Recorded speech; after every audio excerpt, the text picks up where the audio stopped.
But look at all the turbulence there. So if you did try and drive through it,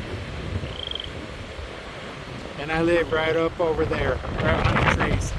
The other way in is through a road that drips down to the creek. Is going to be way underwater. The other way in is going to Wahoo. You come in the back gravel road, but to get into Wahoo, you have to cross this creek, which is flooded, which probably got that bridge flooded. So I'm not sure what I'm going to do because I can't get home. And you can see a good big old log over here. So it pushed that over. It's not getting any further to where I'm at, but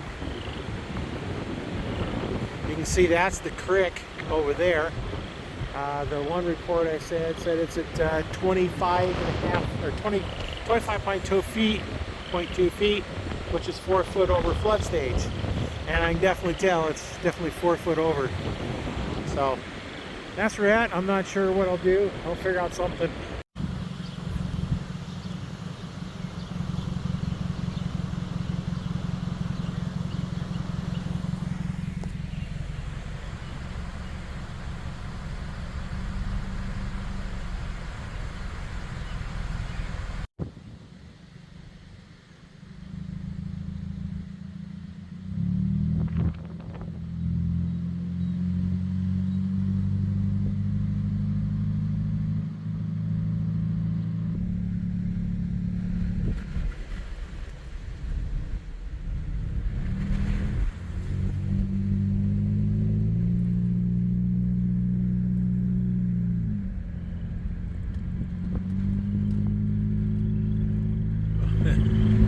Moving so much, look at all the waves on that.